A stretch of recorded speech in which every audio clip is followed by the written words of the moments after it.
Hello and welcome to another Victoria 3 Developer Diary. This time we are going to be looking at a bit of standard of living, and to show this off we have this new lovely piece of artwork showing off people who maybe don't have the best standard of living, as they're all toiling in the fields. Your man there looks kind of tired, not going to lie. Don't particularly enjoy that kind of work. But yeah, no, that's again just such fucking good art. Oh, I love the art so much. The art style of Victoria 3 so far is looking phenomenal. But yeah, let's have a look at the Twitter teaser first of all from yesterday. And, well, we're looking at the French. Which, you know, it's fine, right? We're just going to look at the French for just a moment. You don't have to do it for too long, I promise. But what do the French aristocrats in Aquitaine, what do they like? Well, they're obsessed with wine. Can you point out a single French person that this does not apply to? Yeah, no, this completely tracks. This completely tracks with my own experience with every Frenchman person I know. The French developers at Paradox, Matt Roper, for example, obsessed with wine. Really is. Gigot of Mayo and Taxes, obsessed with wine. You know, it's a French thing. We can obviously imply that if we were looking at British aristocrats, or maybe British machinists, or British labourers, or British engineers, or British soldiers, or British officers, then they're probably all going to be obsessed with tea, because that's kind of a British thing. We like our tea. We do like our tea. It's a thing. But yeah, no, love it. Different, the cultural obsessions, I think, is a really interesting system. I think it's going to work out really well, especially if it can change over time. Maybe obsessions may not exactly be the just absolute positives, right? Maybe there are things like, opium being an obsession for Chinese laborers.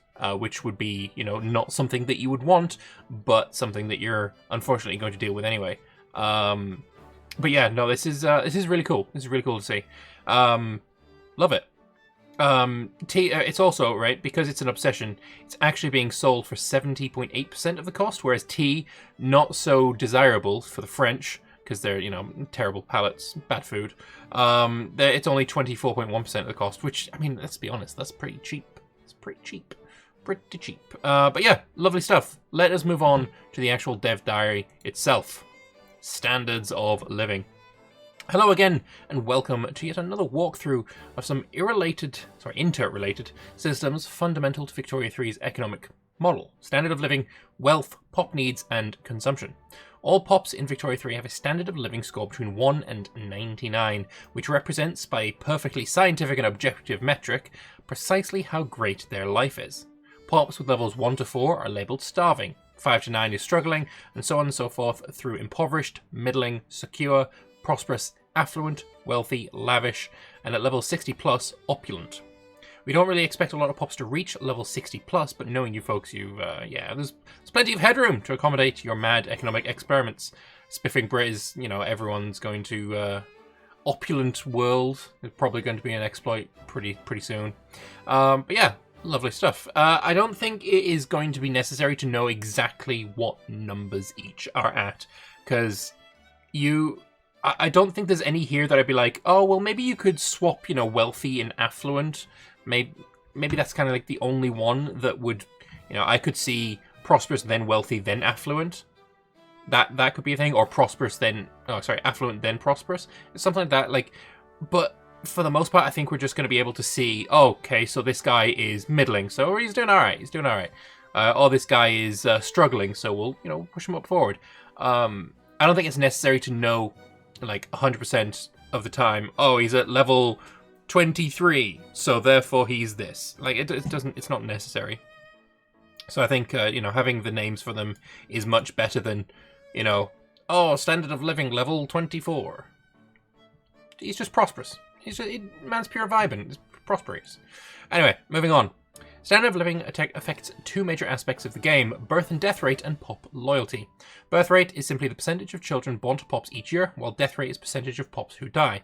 Both values start out high and decline with increasing standard of living, but birth rate declines slower than death rate, leading to a net increase in population growth with increased standard of living.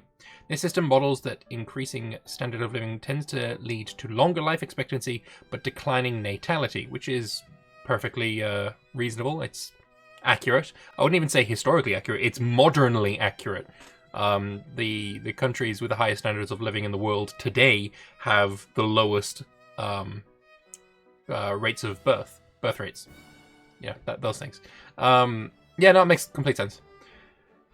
Which has led to funny situations where, it's like, oh, we're going to give vaccines to this whole group of people, which will lower their, will increase their standard of living, which will lower their rate of population growth. And people have looked at, oh, he's going to reduce the population by introducing vaccines. It must be poison. Nah, mate, it's just they got a higher standard of living because they don't have fucking malaria anymore, kind of thing. It's just an interesting side note. I'm rambling. The system models that increasing standard of living leads to longer life expectancy and declining natality. Yeah, makes sense. Alright, so scratch your priesthoods back and they'll scratch yours. Note that interest group traits can vary between interest groups variants, so a different religion might provide a different benefit. So, the devout... Who are you? Where are you from? I don't know, but the devout interest group has the be fruitful and multiply plus 5% birth rate. It's powerful, so their interest group traits have a plus 100% stronger effect. That's cool. Approval of devout is least loyal, plus 10, and devout is not marginalized, and then you can get this. That's good. This be fruitful and multiply is a pretty good trait. 5% birth rates. It's something that you would search for through medicine or healthcare if you're playing Victoria 2. So getting it as a trait by just having this interest group be accepted, yeah, that makes sense.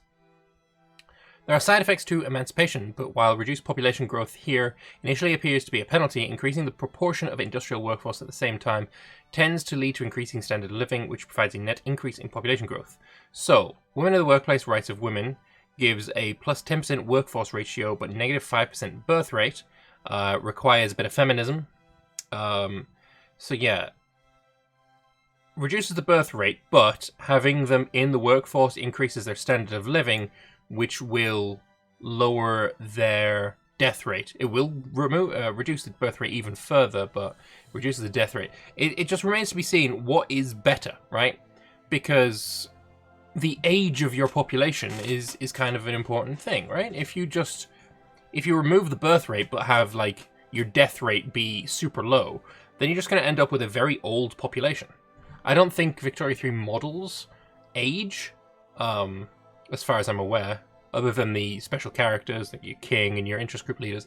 But if it did, then this might not actually be a whole good, right? Because then you just end up with older people who not very good in warfare, bad back and all that, can't get over a trench. But yeah, no, it's interesting. Pop loyalty is altered whenever their standard of living increases or declines from its current value. Matt will get into much more detail on this in next week's Dev Diary on political movements. Looking forward to it. A pop's wealth attribute forms the foundation for its standard of living. Pops can also gain more intangible boosts or penalties to their standard of living from any number of sources. Pops accumulate wealth over time, while their weekly income exceeds their weekly expenses. Conversely, if a pop's expenses exceed its income, wealth will decline. How large their expenses are depend on what and how much they consume, which is also dependent on their wealth. What this means is that as long as a pop's income remains the same and the cost of the goods and services in their state and market remain the same, that pop's wealth will over time drift towards exactly the level of consumption they can afford to sustain. Of course, as wealth changes, the consumption also changes, which affects the prices of the goods in the market, which might in turn affect their wages, dividends, etc. So everything is like dominoes in a spider web of dominoes. Like, instead of like, knocking one over isn't a bad thing. Like, if you change one thing, it'll have a ripple effect on so many other systems, which then have their own ripples on so many other systems. like, it's honestly incredibly fascinating. Like, it's super interesting. I think it's really amazing just how interconnected all these things seem to be. Let's just hope that the effects of all these interconnected systems are like pushed to the forefront so we can actually see them happening. Because I think that's going to make the game visually more appealing to people. Not visually, but more. It'll be more satisfying, right? If you can see that, oh, I've changed this, and that has changed this, and that's changed this over here, and then that's changed this over here. Like, those ripples, if I can see the effects of those ripples, I'll be absolutely sold.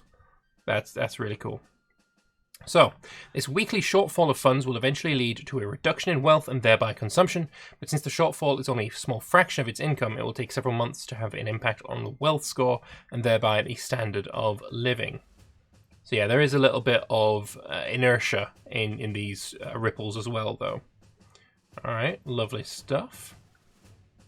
So weekly expenses are just slightly higher than their weekly income, so it's going to slowly go down. Wealth has a number of functions in addition to forming the basis for standard of living. A pop's raw political strength, excluding any such power conferred by the country's voting franchise, which is treated separately, is dependent on their wealth. Some privately operated institutions provide benefits to pops only in relation to their wealth. Many professional qualifications also require pops to have a certain amount of wealth. Each wealth level is defined by a set of needs and an amount of value that needs to be spent on goods to fulfill that need. This value is defined in goods-based prices, such that the need for standard clothing for a pop of size 10,000 with wealth level 14 might be fulfilled by buying £87 worth of clothes, assuming perfectly balanced supply and demand. If the actual price of clothes where the pop lives is over-demanded, their cost to fulfill this need will also be higher. As a result, cheaper goods means wealthier, happier pops. For the most part, right? Because, like we've discussed previously, clothes, let's use clothes as an example. Clothes being cheaper is good for your pops. It'll increase their wealth. It will increase their standard of living, right? Because they can afford them. However, clothes being cheap is not good for the clothes factory. And the clothes factory having not as much profit because it doesn't have enough money coming in from a higher price of clothes means that perhaps factory's going to close or it's going to be laying off people, leading to more unemployment. Something being good for one part of your population is not necessarily a universal good for all parts of your population. And I think that's another thing that's like super interesting. It's like something that's like, oh, the price of this is high, therefore good is not true. And just as the, oh, price of this is low, therefore good is also not strictly speaking true. It's good for certain parts of your population, but not everyone. I'm sure the capitalists, the aristocrats, they're probably not going to like low-priced goods. They're probably going to want all goods to be very, very expensive. As expensive as it takes to reach the equilibrium. But then again, right, as these cheaper goods mean wealthier pops, the wealthier pops are then going to start buying the goods that are more expensive, right? The price of these clothes will probably go up because the pops are wealthier and be able to afford them. So there is that equilibrium that you're probably going to always be walking towards and never find. So, peasants' pop wealth is below 6, so it consumes only the basic necessities. Yep, makes sense. Intoxicants, basic necessities. Many needs can be satisfied by a variety of different goods. For example, the need for heating requires wood, fabric, coal, oil, and/or electricity. These can be purchased in any combination, assuming the total base price adds up to the required value. When given this option, pops will attempt to make rational purchase decisions based on which goods are the most available, satisfying their need with some mix of these goods, or even only one, if that is the only one available. In this way, an inland, isolated state might not consume any fish at all, as long as it has sufficient grain, fruit, meat, or even packaged groceries to satisfy their need for food. So, a breakdown of how the peasants of Ceylon, the island that's south of India, spent on their heating budget this week.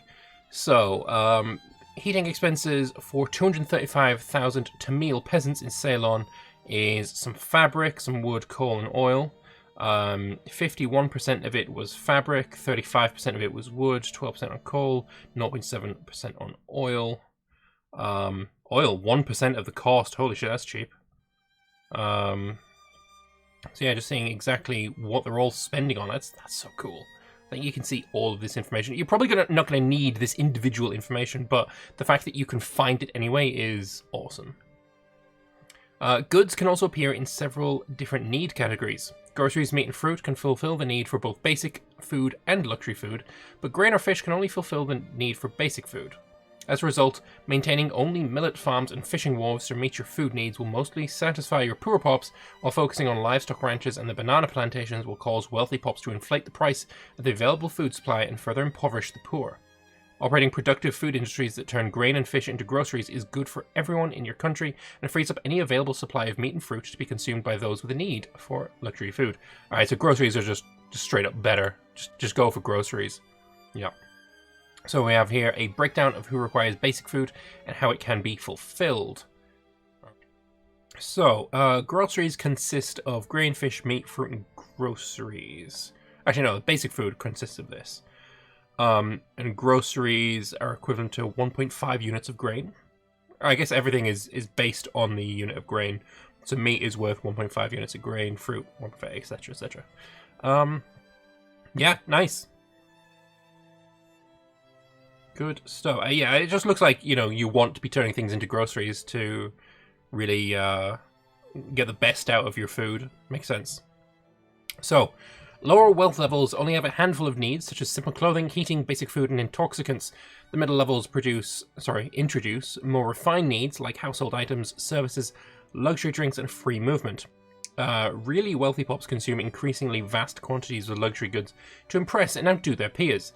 In some cases, needs disappear entirely in favor of more diverse needs. The need for simple clothing, which can be satisfied by both fabric and clothes, will, as a pop is raised from abject poverty, be gradually phased out by the need for standard clothing, which only includes professionally sewn items.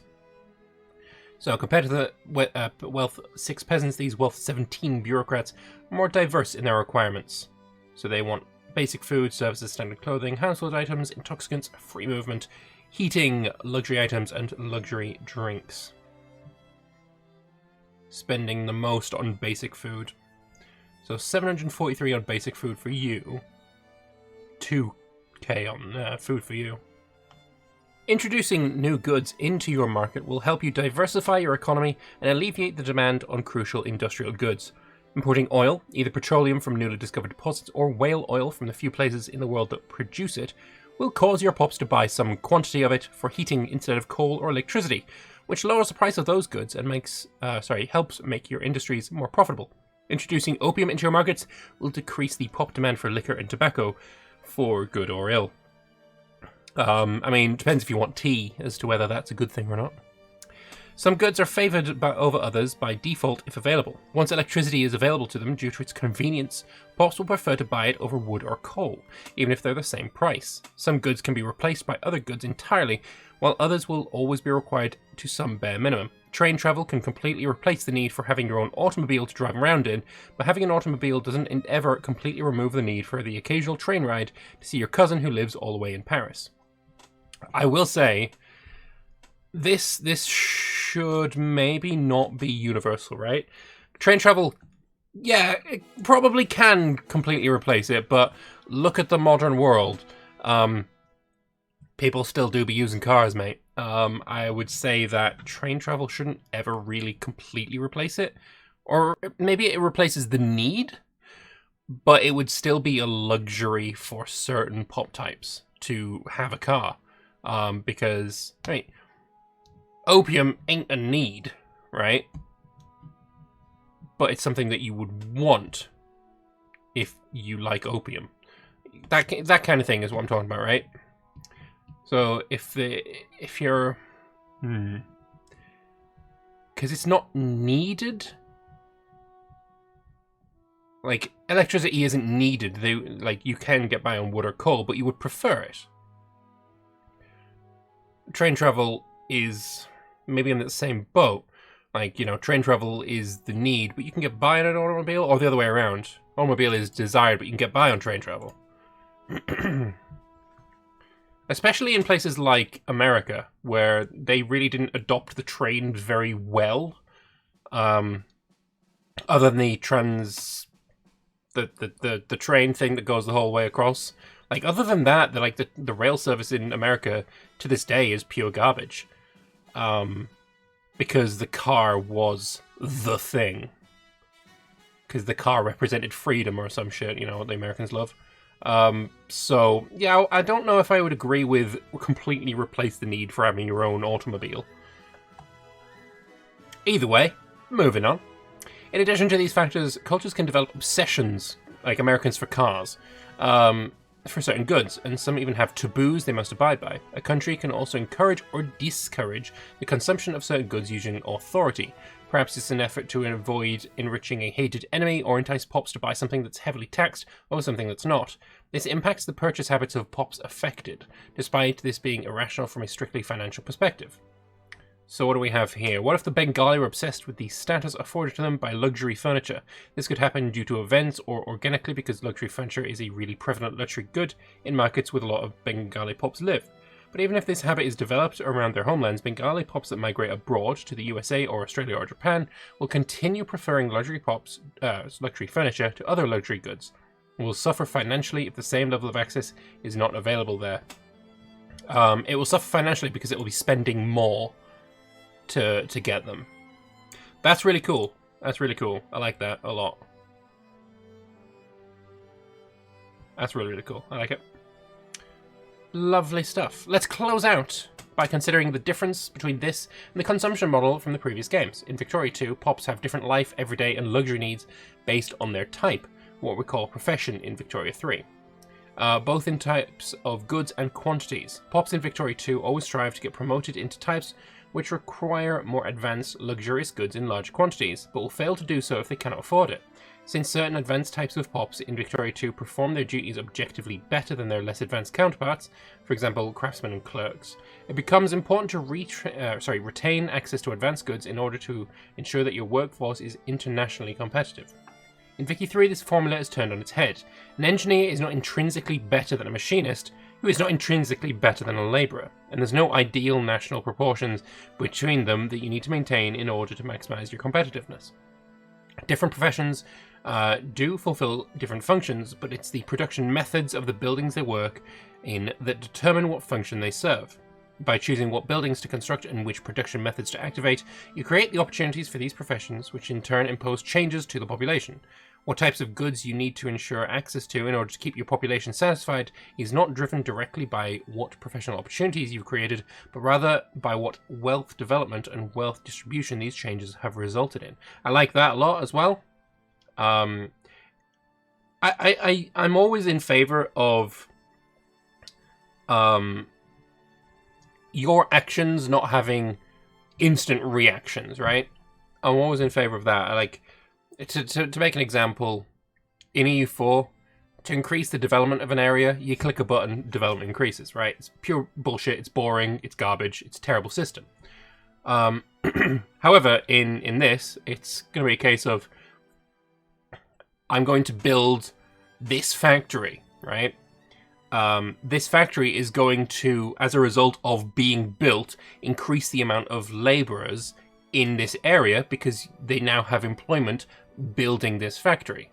Those labourers may have been upgraded from a lower class of pop, which doesn't need quite as much in terms of their daily needs. So the new needs of these labourers are going to drive industries that to provide those needs. The construction materials needed for this new factory, concrete and such, is going to drive the price of concrete, which will affect the factories that are producing concrete, which will then be more profitable, which will then be able to get more workers and all this kind of thing. Like, that's what I'm talking about with this ripple effect.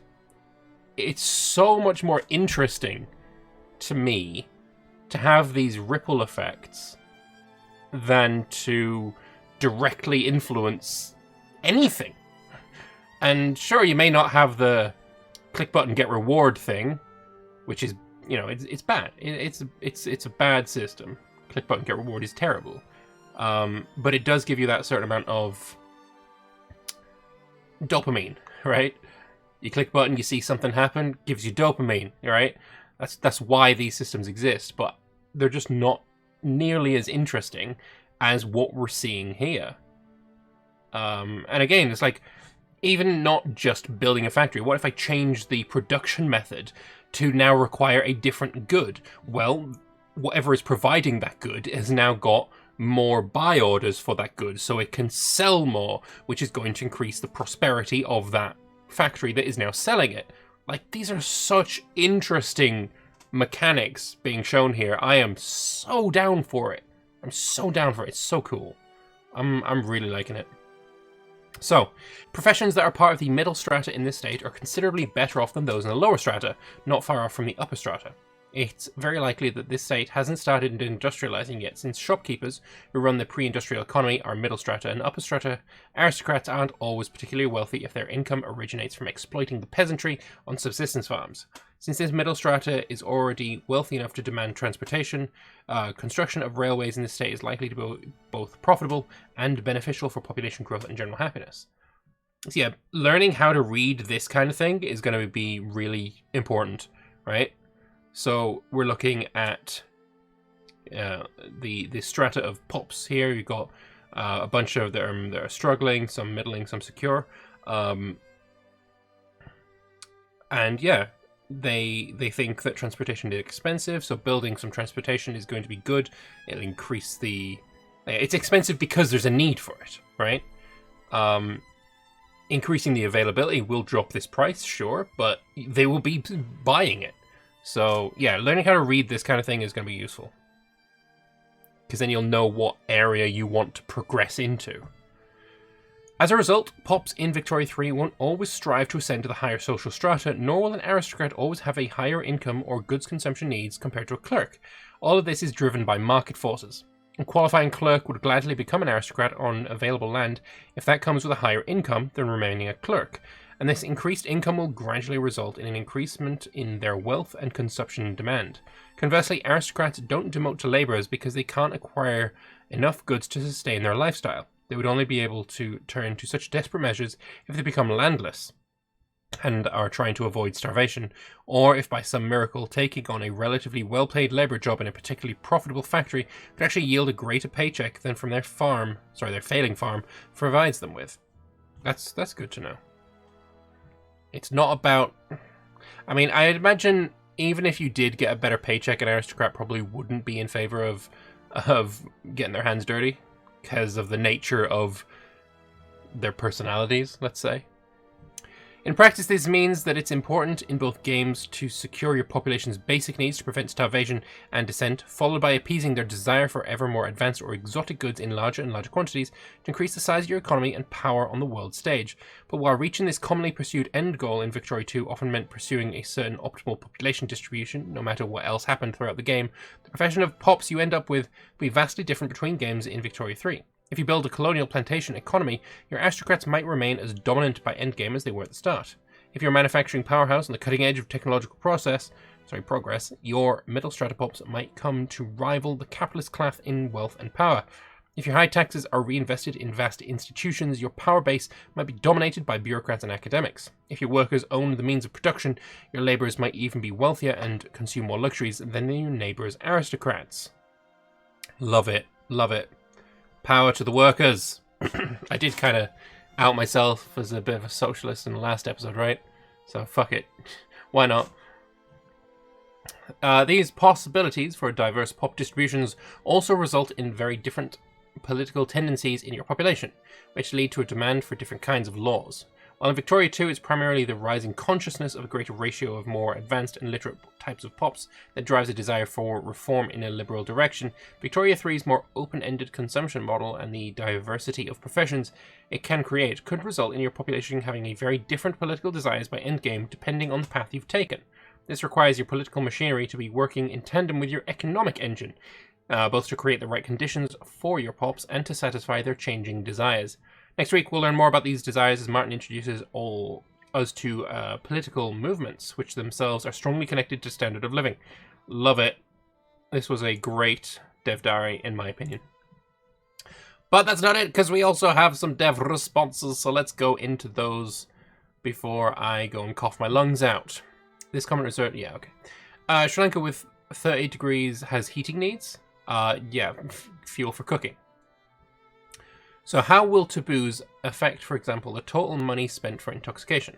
For example, Muslims that are not allowed to drink alcohol, will they instead use more opium than a European pop that has alcohol available, but overall they spend about the same amount for intoxication if their wealth is similar? Exactly, yes. Which means that taboos and obsessions concentrate demand in certain goods but not others, increasing their prices and making things overall more expensive for pops depending on them. So what is the standard demand for intoxicants? And how many different types of intoxicants are there? Because I can think of, wine, beers. I'm pretty sure beer will be in the game, or ale, or whatever it's going to be called. Opium is in the game. Tobacco is in the game. Will tea count? I don't know if tea and coffee will count, because technically they're also drugs. Who knows? Who knows? Is starving just a flavor name for the lowest income bracket, or do you actually lose population? Is standard of living related to famines at all? All these levels of living standard, the base morality will be higher than the base fertility. So if no additional factors apply, then the net population growth will be negative. Note that this is only the systemic way that, for example, famines are represented economically. Particularly severe famine event chains may also arise during the game. Talk more about our approach to events in the later diary. I'm no expert in this, but didn't the increase of women in the workforce mainly come about due to the 2 world wars rather than feminism? Alright, so feminism unlocks the possibility of passing these laws in that there will now be people agitating for more rights, while what happened during the world wars would be actually passing those laws. Yeah, because it's like, in our timeline, yes, the world wars is what caused those laws to pass, but in the game of Victoria 2, like in real world, the demand was still there, right? There were women wanting to be part of the workforce before the World Wars happened. The suffragette movement predates the First World War, I'm pretty sure. Probably out myself as an ignoramus by stating that without knowing. Let me just have a look. 1903, yeah, boom, done. I was right. So yeah, there was a demand for it before the World Wars happened. The World Wars is what eventually led to the passing of those laws. But if you have the right interest groups in power or with influence, then the ability to pass those laws earlier, maybe without a world war, is entirely possible. Should birth rate always decrease due to increasing standard of living? Yes, because that's how it works in real life. I was thinking many cases more money means better chances to start a family. Right. But that's not how it works in real life. Please reconsider. No, because we want the game to be realistic. I think there should be situations where increasing standard of living along with better infrastructure will lead to huge population boom.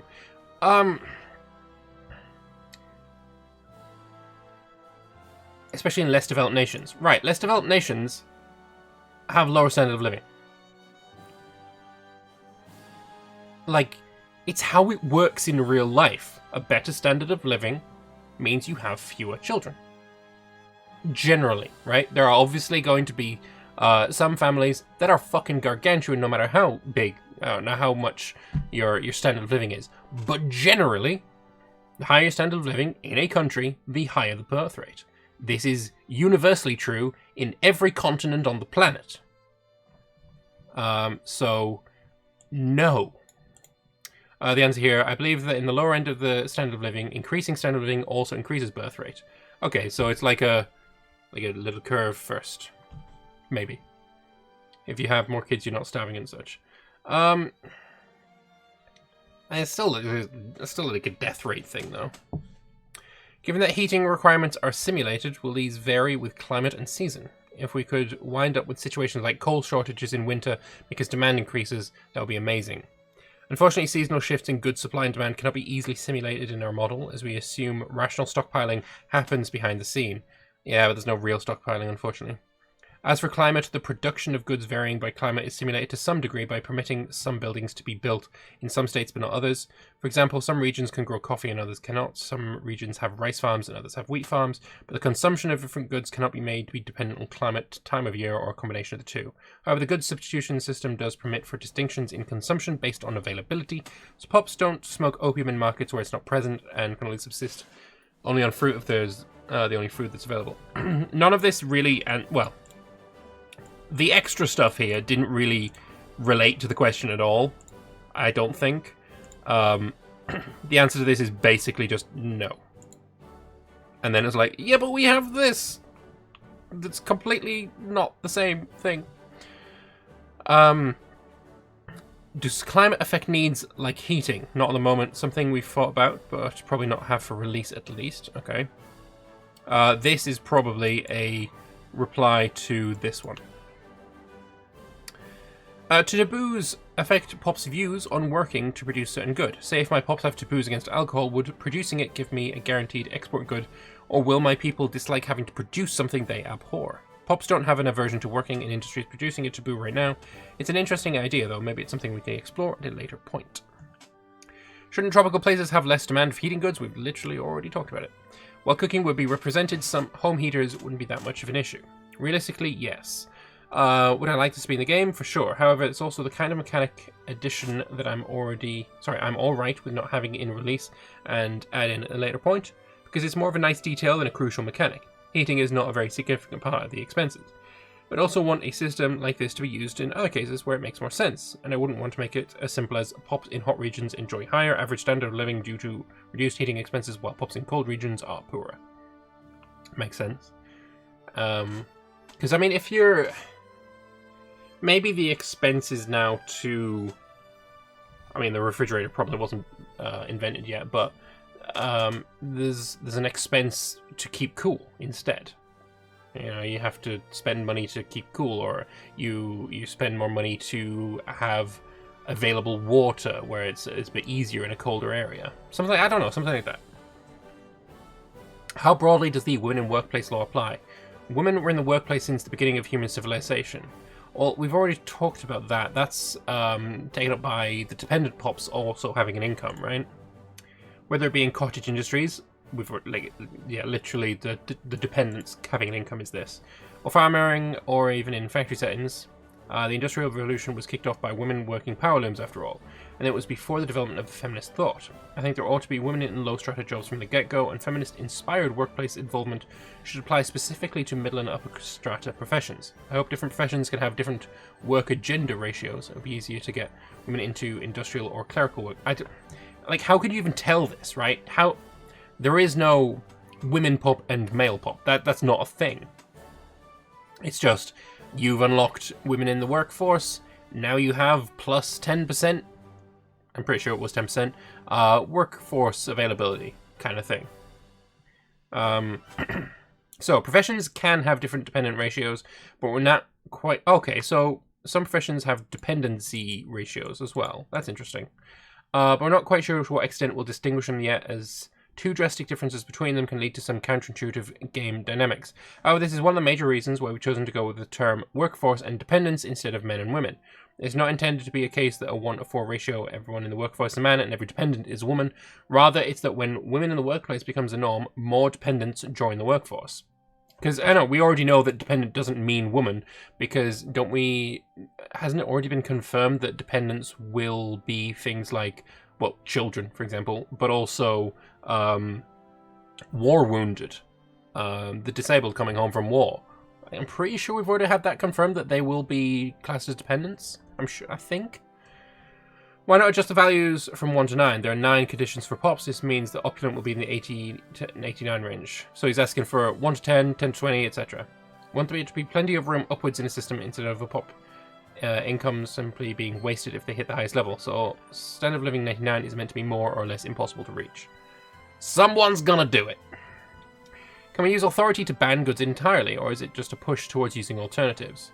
You can discourage consumption of a good and embargo imports of it, but as a local supply you can never eliminate consumption of it entirely, as that isn't a feat even modern-day states can achieve. Does this mean we can actually get giffen goods? I don't know what giffen goods is. Like the classic rising price of grain makes poor people less able to buy meat, so they start to buy even more grain. Sort of, yes. Though if I understand the effect correctly, we've tried to compensate for it by making both staples quite substitutable, by gradually shifting needs from certain staple goods to others goods as wealth levels increase, so pops don't get stuck in wealth ranges where they're paying more for high demand staple goods than they would if they had the option to switch to lower demand luxury goods. While cool, this kind of catch-22 can make for a pretty annoying puzzle for players to have to solve. So basically what he's saying is the availability of meat goes down, so the lower class strata go even harder in on grain, which raises the price of grain, which means that they're unable to get themselves out of that lower strata because they're spending so much of their money on grain. If then you were to introduce, for example, fish, then fish would be like way cheaper than grain, and you'd be able to, you know, get your food needs from grain instead, and your standard of living would go up from that. But yeah, that'd be the catch-22. The answer to that would be just like import grain or import fish. I don't know if I got it quite right, but wouldn't this wealth consumption relation lead to a seesaw in demands and standard of living, in turn leading to economic and political instability? And why not just adjust the values from 1 to 9? This again. To address both these birds with one stone, we need the granularity of 100 levels instead of 10 to ensure that pops needs don't flip-flop like that, but remain at a relatively stable wealth due to market forces. Otherwise, the sudden shift from wealth 4 to wealth 5 in a large pop could cause demand to increase so much it devastates their ability to pay for it the next week, causing them to drop back down to 4. Alright, so that's why.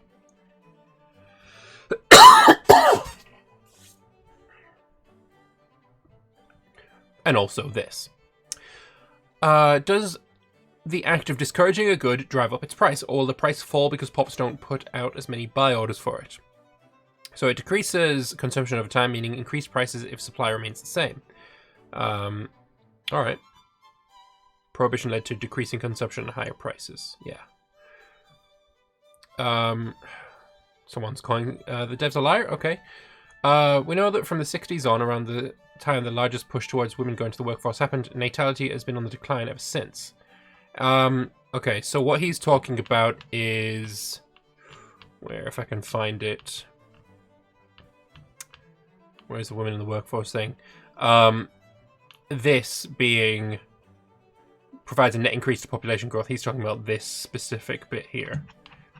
So let's see what he says. In the game, it's not natality that increases from standard of living, it's net population growth. So by enacting women in the workplace, natality immediately decreases by 5%, but will cause dependents to gradually turn into workforce, a process which can take many years to maximize. Assuming this leads to increased standard of living for most pops over time, natality will decrease further, but mortality will decrease more, potentially leading to net population growth despite the two-pronged decrease in natality. Between 1836 and 1936, the world's population doubled, largely due to industrialization and the increased standard of living it brought. Women's suffrage and emancipation were also major aspects of the era. In many countries, it also experienced explosive population booms. We're attempting to model both of these phenomena independently. How it turns out in your game might be different. So, have you guys considered adding some kind of black market mechanic to capture the difficulties of trying to stamp out consumption through punitive legal approach? And are organised crime syndicates in the game at all? They're present in a bit shallow in Victoria 2, though I imagine Turmoil might have filled that gap in Victoria 3. Might be a good grist for the DLC. I don't know what grist is, but if it's not in the base game. I think organised crime, black markets and so on will be a really interesting thing to add to the game, but we don't have any plans to explicitly stimulate them for release. So... yeah, there's a few times that he said, not for release, but maybe DLC.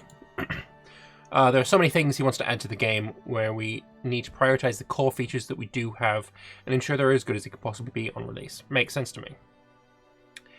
Is there a numerical value of money a pop needs to save to advance to the next level of wealth? Is it a fixed sum per level, or a geometric progression, or something else? You can also give examples of other factors beyond wealth that can affect the standard of living. At the moment, wealth levels are balanced such that 10,000 workforce at wealth level 1 require a totally weekly net income of £150, and each level is worth roughly 10% more than the level before it. So it's great gradual exponential increase that nevertheless gets astronomically high by levels of 60 plus. Of course, this is at base pricing, so specific market prices can impact how much money pops need to have to achieve a certain wealth level a lot. And even if the goods your population needs to buy are quite expensive, if many of them are made domestically, they may have the wages to match, on account of their industries producing high-value goods. Also, it's not enough to just be able to afford wealth level 2, at 165 base pricing, to advance to it. Rather, a pop's income is compared to its expenses, and it progresses in one direction or another until it switches to a new level. So assuming perfectly balanced supply and demand, a pop of wealth level 1 that has a net income of £180 would gain 180 over 150, so 20% progress towards wealth 2 per week. Lovely.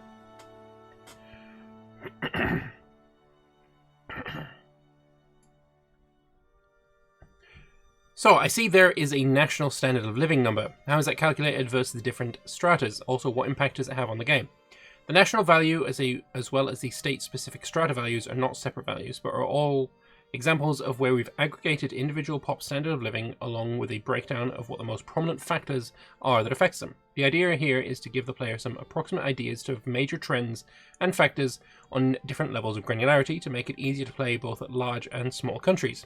If you're playing, say, the USA, it's not really feasible to try and parse the details of thousands of pops individually to figure out how best to address their varied needs.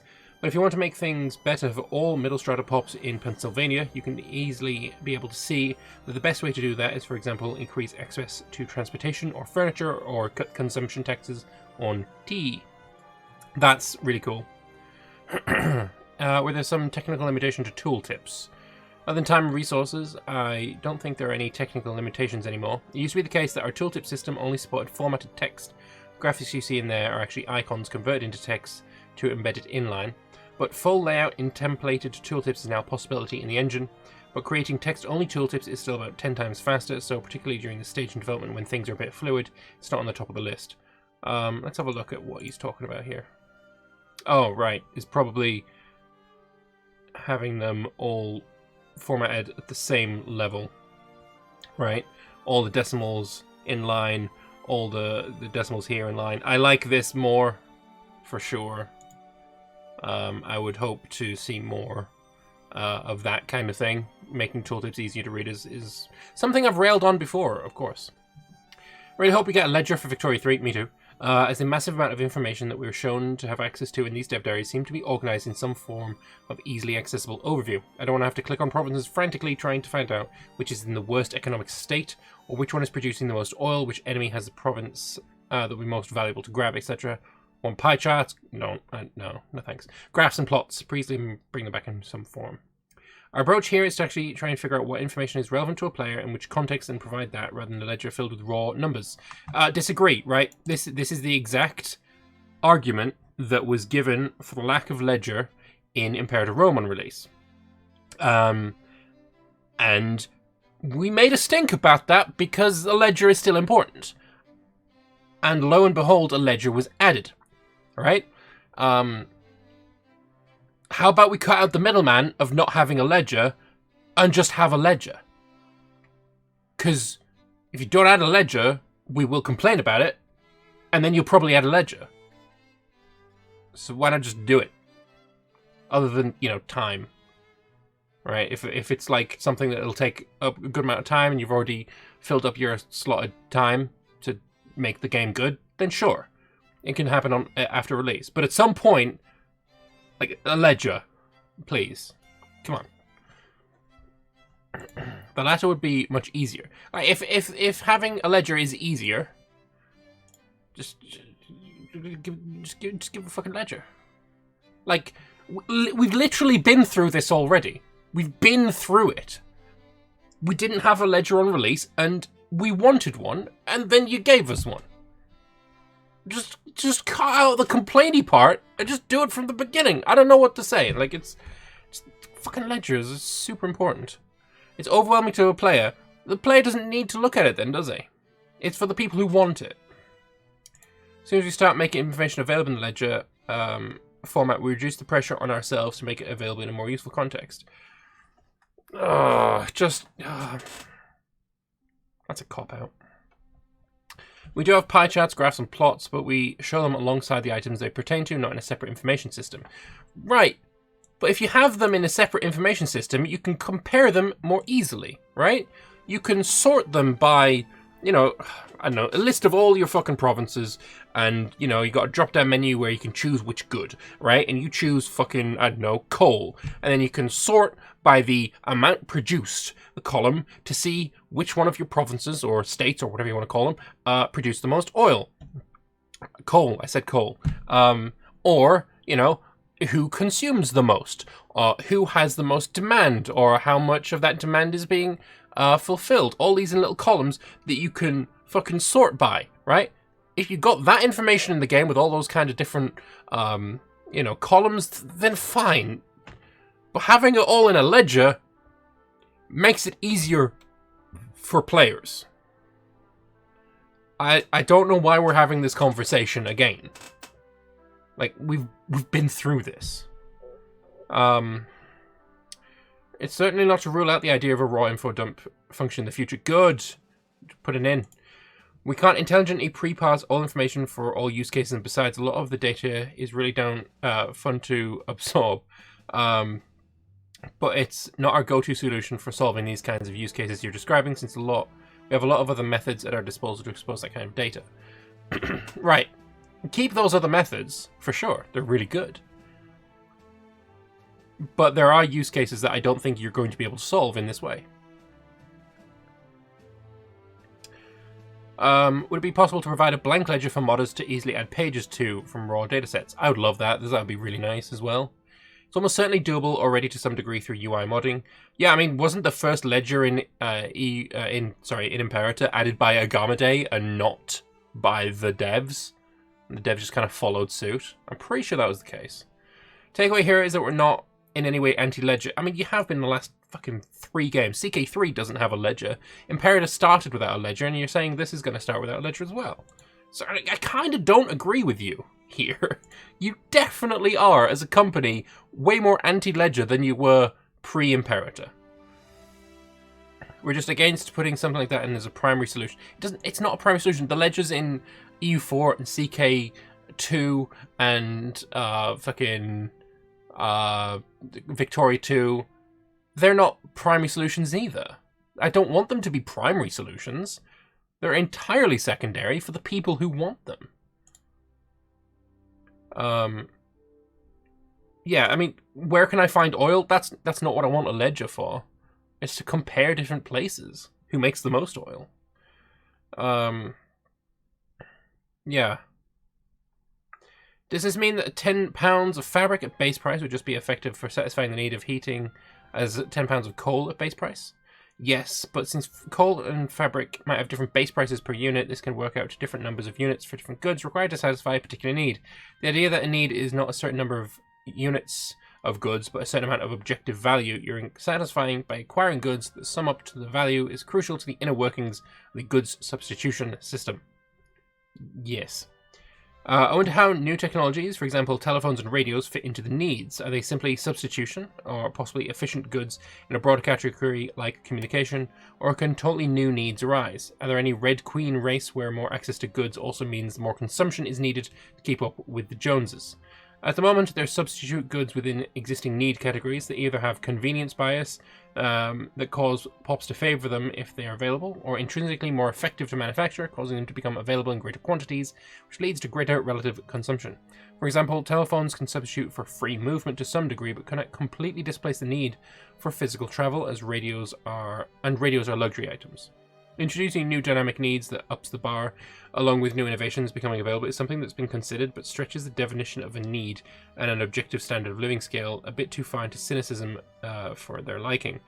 The idea that the living standard would be going down as new iPhone is released because I gotta have it is interesting, but doesn't fit with our model's definitions of needs and standard of living. That's fair. That's good. That's true. Like the example here kind of makes me understand what they mean by it.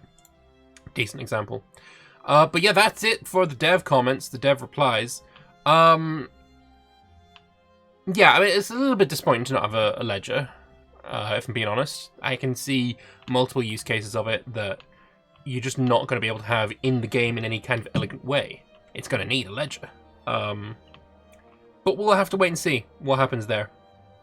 But yeah, I want to thank you all very much for watching this Dev Diary video. I hope you've enjoyed it. It's been a pretty long one.